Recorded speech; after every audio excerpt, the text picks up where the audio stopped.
പിതാവിന്റെയും പുത്രന്റെയും പരിശുദ്ധാത്മാവിന്റെയും നാമത്തിൽ ആമേൻ. എന്റെ പ്രിയപ്പെട്ടവരെ, ഇന്ന് ജൂലൈ 14 തീയതി ചൊവ്വാഴ്ച. അമ്മേ പരിശുദ്ധ അമ്മേ, അമ്മേ പരിശുദ്ധമേ, ദൈവമാതാവേ, കൃപാസനത്തിലൂടെ ഞങ്ങൾക്കും ഞങ്ങളുടെ ദേശത്തിനും അമ്മ മധ്യസ്ഥം തേടി തന്ന എല്ലാ അനുഗ്രഹങ്ങൾക്കും കൃപകൾക്കും ഞങ്ങളിപ്പോൾ ഹൃദയം നിറഞ്ഞ നന്ദി പറയുന്നു. അമ്മേ പരിശുദ്ധമേ, ദൈവമാതാവേ, 2004 ഡിസംബർ 7 ഉച്ചകഴിഞ്ഞ് 2:30 കൃപാസനത്തിൽ സംഭവിച്ച അമ്മയുടെ പ്രത്യക്ഷപ്പെടലിനെ കുറിച്ച് തിരുസഭയ്ക്ക് സമർപ്പിച്ചിരിക്കുന്ന പഠനരേഖകളുടെ മേൽ സഭാത്മകമായ പഠനം ആരംഭിക്കുവാൻ ഞങ്ങൾ പ്രാർത്ഥിക്കുന്നു. അമ്മേ പരിശുദ്ധമേ, ഭൂസ്വർലോകങ്ങളുടെ രാജ്ഞിയായ അങ്ങേയ്ക്ക് ഭൗമസംരക്ഷണത്തിനായി പ്രപഞ്ചപ്രകൃതിയെ തന്നെ തിരുസഭ പ്രതിഷ്ഠിക്കുവാൻ ഈ പ്രത്യക്ഷീകരണം വഴി ഇടയാക്കണമേ. പരിശുദ്ധമേ, ജപമാല മാതാവേ, സകല കൃപാസനം പ്രാർത്ഥനയോടും ചേർത്ത് ഞങ്ങളിപ്പോൾ പ്രാർത്ഥിക്കുന്ന ഈ കുടുംബത്തിന്റെ പ്രത്യേക നിയോഗം പറ മക്കളെ.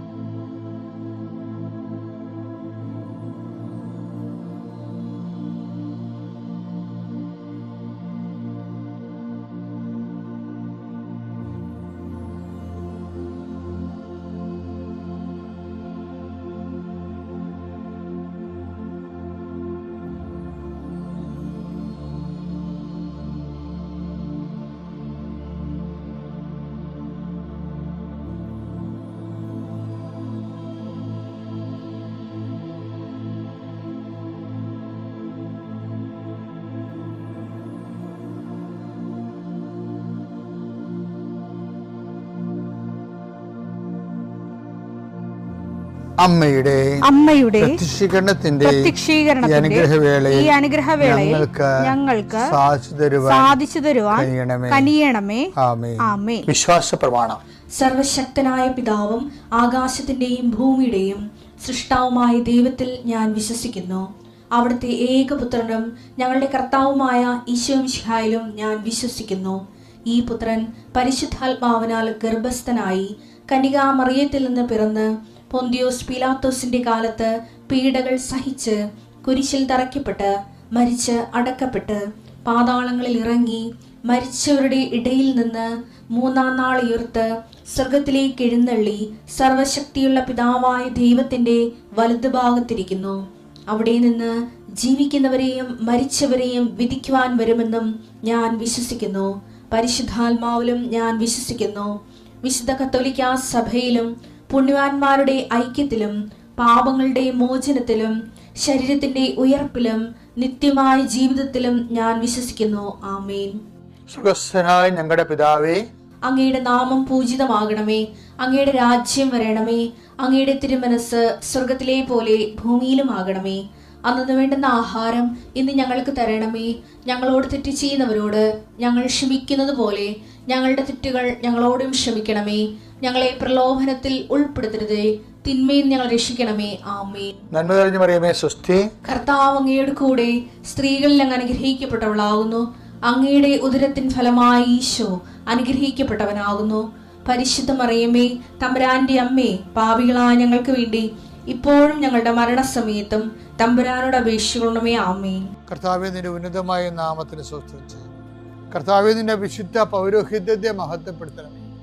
കർത്താവെ, സഭയിലുള്ള സാന്നിധ്യം പ്രകടമാക്കണമേ. 40 വർഷം ഞാൻ അർപ്പിച്ച കൃപാന്റെ യുഗതിയാണ്. കൃപാസ്ഥാനത്താറെ ജീവനോടെ പ്രത്യക്ഷപ്പെട്ട മാതാവിന്റെ മാധ്യസ്ഥം ഇന്ന് അങ്ങയുടെ മക്കളെ പ്രാർത്ഥന കൂടുന്ന എല്ലാ മക്കൾക്ക് വേണ്ടി പ്രാർത്ഥിക്കുകയാണ്.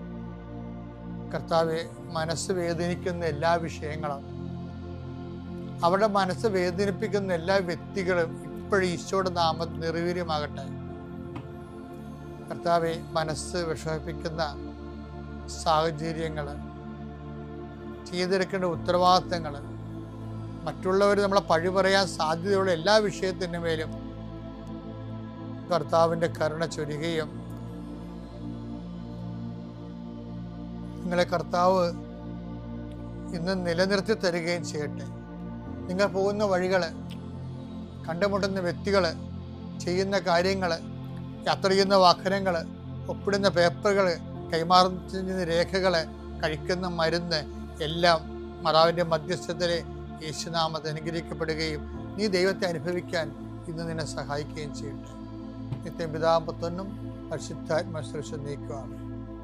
എൻ്റെ പ്രിയപ്പെട്ടവരെ, പിന്നെ ഉണ്ടല്ലോ, കർത്താവ് പറഞ്ഞില്ലേ എനിക്കൊരു ജ്ഞാനസ്നാനം സ്വീകരിക്കാനുണ്ടെന്ന്.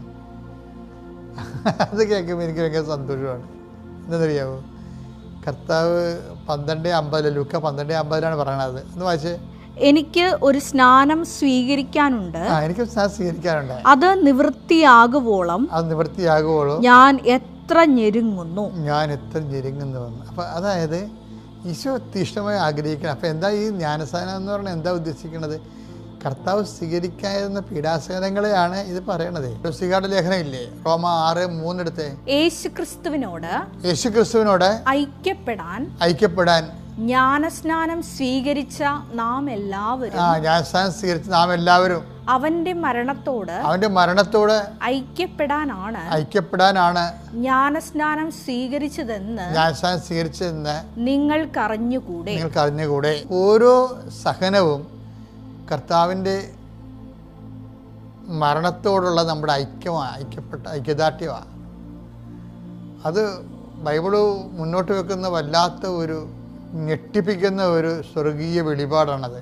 അതായത് ഇപ്പം ജ്ഞാനസ്നാനം തന്നെയാണെങ്കിൽ, ജ്ഞാനസ്നാനം കത്തോലിക്ക സഭയുടെ പഴയ ബേസിക് കാറ്റഗിസത്തിലെ ജ്ഞാനസ്നാനത്തെക്കുറിച്ച് പണ്ടൊക്കെ ഞങ്ങൾ പഠിച്ചത്, കുഞ്ഞായിരുന്ന പഠിച്ചതാണ്. ഇപ്പോഴത് മറന്നുപോയിട്ടൊന്നുമില്ല.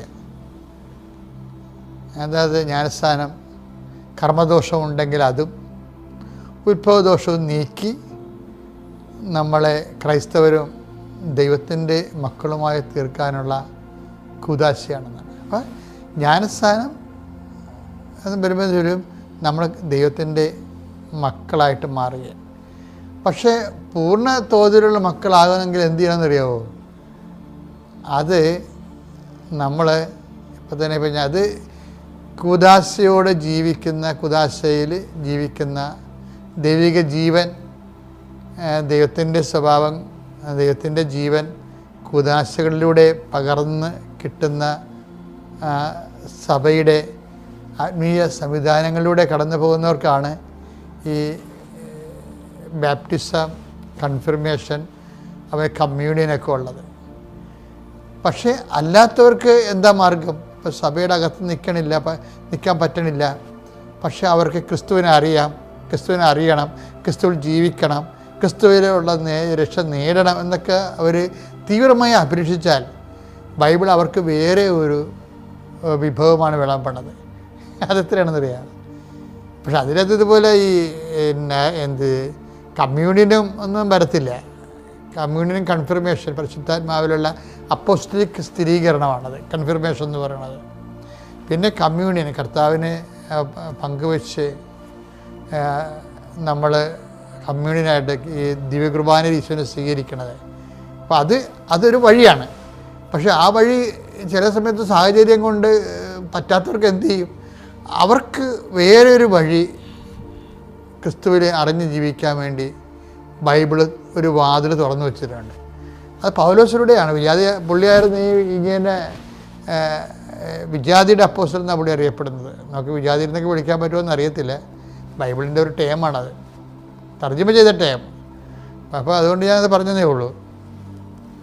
അപ്പോൾ പുറജാതിക്കാരെന്നാണ് പൊതുവെ ചില ബൈബിൾ എഴുതിയിരിക്കുന്നത്. ക്രിസ്തുവിൻ്റെ വിശ്വാസത്തിന് പാരമ്പര്യ വിശ്വാസത്തിന് പുറത്തുള്ളവർ, പാരമ്പര്യ വിശ്വാസത്തിന് പുറത്ത് ജനിച്ചു പോയവർ, അവർക്ക് എങ്ങനെയാണ് ക്രിസ്തുവിൽ എന്തുമാത്രം ആൾക്കാരാണത് അറിഞ്ഞിരിക്കണേ? അവർക്ക് കർത്താവിൻ്റെ വചനം വേറൊരു വാതിൽ തുറന്നു വെച്ചിട്ടുണ്ട്. അതാണെന്നറിയാമോ? അത് എഫേസ്യൻസ് വായെടുത്ത് 1:13-14 രക്ഷയുടെ സദ്വാർത്തയായ അതെ കേട്ടോ, രക്ഷയുടെ സദ്വാർത്തയായ സത്യത്തിന്റെ വചനം ശ്രവിക്കുകയും അവനിൽ വിശ്വസിക്കുകയും ചെയ്ത നിങ്ങളും വാഗ്ദാനം ചെയ്യപ്പെട്ട പരിശുദ്ധാത്മാവിനാൽ അവനിൽ മുദ്രിതരായിരിക്കുന്നു. മുദ്രിതാണ്, കൺഫേംഡ് ആണെന്നാണ്. അതായത് യേശുവിൽ അവന് വിശ്വസിക്കുന്ന കൊണ്ട് തന്നെ, വിശ്വാസം കൂടെ തന്നെ അവനെടുക്കുന്ന ഒരു ആത്മസ്നാനത്തിൽ ഓട്ടോമാറ്റിക്കായിട്ട് കിട്ടുന്നതാണ് പരിശുദ്ധാത്മാവിൻ്റെ മുദ്രീകരണം. അത് നല്ല സൂപ്പർ ഒരു പുതിയ വാതിലാണ് പൗലോസ് ചെയ്യണത്. വായിച്ചത് അടുത്ത വായിച്ചേ. എഫേസ്യസ് 1:14. എഫേസ്യസ് 1:14. അവിടുത്തെ മഹത്വം അവിടുത്തെ മഹത്വം പ്രകീർത്തിക്കുന്നതിനുള്ള അവകാശം നാം വീണ്ടെടുത്ത് സ്വന്തമാക്കുന്നത് വരെ. അവിടുത്തെ മഹത്വം പ്രകീർത്തിക്കുന്ന അവകാശം നാം വീണ്ടെടുത്ത് സ്വന്തമാക്കുന്നവരെ ആ അവകാശത്തിന്റെ അച്ചാരമാണ് ഈ പരിശുദ്ധാത്മാവ്. നമ്മൾ സ്വാഭാവികമായ സഭാത്മകമായ സാക്ഷ്യ ജീവിതത്തിൻ്റെ പുറത്തും നിത്യരക്ഷയ്ക്ക് അഡ്വാൻസ് കൊടുത്ത് നമുക്ക് ദൈവമഹത്വത്തിൻ്റെ പൂർണ്ണതയിലേക്ക് ആഗ്രഹിച്ച് എത്തിച്ചേരാൻ നമ്മൾ ആഗ്രഹിക്കണം, മനസ്സുകൊണ്ട് ആഗ്രഹിക്കണം ക്രിസ്തുവിൻ്റെ ദൈവിക ജീവൻ്റെ പൂർണ്ണതയിൽ എത്തിച്ചേരാൻ. പിന്നെ ബാക്കിയുള്ള കാര്യങ്ങൾ കർത്താവിൻ്റെ കയ്യിലാണ് ഉള്ളത്. നിൻ്റെ സത്യസന്ധമായിട്ടാണ് ദൈവത്തിൻ്റെ മഹത്വത്തിന് നമ്മൾ സാക്ഷ്യം എന്ന് പറയുമ്പോൾ എന്താണെന്നറിയാമോ? മഹത്വത്തിൻ്റെ സാക്ഷികൾ എന്ന് വെച്ച് കഴിഞ്ഞാൽ നമുക്ക് സഹനമായിരിക്കും കിട്ടുന്നത്. അതൊരു സഹനത്തിന് ന്യായസ്ഥാനം പോലെ നമുക്ക് എടുത്തു കഴിഞ്ഞാൽ അതെന്നെ സംഭവിക്കണമെന്ന് വെച്ച് കഴിഞ്ഞാൽ അത് കർത്താവിൻ്റെ മഹത്വത്തിനായി നമ്മൾ കാഴ്ചവെക്കും. കാഴ്ചവെച്ച് കഴിയുമ്പോൾ എന്താ സംഭവിക്കുന്നത്? ആ മഹത്വത്തെക്കുറിച്ച് വായിച്ചു. ഒന്നിനു വായിച്ചു 14 എഫേസ്യസ് 1:14. അവിടുത്തെ മഹത്വം പ്രകീർത്തിക്കുന്നതിനുള്ള അവകാശം നാം വീണ്ടെടുത്ത് സ്വന്തമാക്കുന്നത് വരെ ആ അവകാശത്തിന്റെ അച്ചാരമാണ് ഈ പരിശുദ്ധാത്മാവ്. പക്ഷെ പറഞ്ഞ ഇതാണ്, ഏതെങ്കിലും തരത്തിലൊരു സഹനം വന്നാൽ ക്രിസ്തുവിൻ്റെ മരണത്തോട് ഐക്യപ്പെടുത്തി നമ്മുടെ സഹനത്തെ മാറ്റണം. അപ്പം നമ്മൾ അങ്ങനെ മാറ്റിയാൽ നമ്മൾ പരാതിപ്പെടത്തില്ല. നമ്മൾ ഉപയോഗിച്ചവർ ക്ഷമിക്കും. നമ്മൾ ക്രിസ്തീയ ക്ഷമയെന്നൊക്കെ പറഞ്ഞാൽ എന്താണെന്നറിയാമോ? അത് ജ്ഞാനസ്ഥാനത്തിന് നമ്മളെ സഹായിക്കുന്നതാണ്. സഹനം തരുന്ന ആൾക്കാരെ, അതിലൂടെയാണ് നമുക്ക് നിത്യരക്ഷ നേടിയെടുക്കാൻ കഴിയണത്. അതിമനോഹരമാണ്. അപ്പോൾ ഒന്നിനും വിഷമിക്കരുത്. ആരെങ്കിലും എന്തെങ്കിലും പറഞ്ഞു വിചാരിച്ചിട്ട് ക്രിസ്തുവിനെ പ്രതി ഏറ്റെടുത്തിട്ട് പരമാവധി, ആദ്യമൊക്കെ കുറച്ച് പാടായിരിക്കും, പതുക്കെ ഞങ്ങളും ഇപ്പോൾ പൗലോസ് പറഞ്ഞില്ലേ, ഞങ്ങൾ പോലും വിജയിച്ചവരായി കാണപ്പെടണമെന്നില്ല, എന്നത് നിങ്ങൾ വിജയിക്കണം എന്നാണ് ഞങ്ങളുടെ ആഗ്രഹം എന്നൊക്കെ പൗലോസ് പറയുന്നില്ലേ. അപ്പോൾ അതൊരു പ്രോസസ്സാണ്. പക്ഷെ നമ്മൾ ആത്മാർത്ഥമായിട്ട് ശ്രമിക്കുകയാണെങ്കിൽ ദൈവം നമ്മുടെ ആത്മാർത്ഥത കണ്ടെത്തിയിട്ട് നമ്മളെ തക്ക സമയം സഹായിക്കും. പിതാവിൻ്റെയും പുത്രൻ്റെയും പരിശുദ്ധാത്മാവിൻ്റെ നാമം.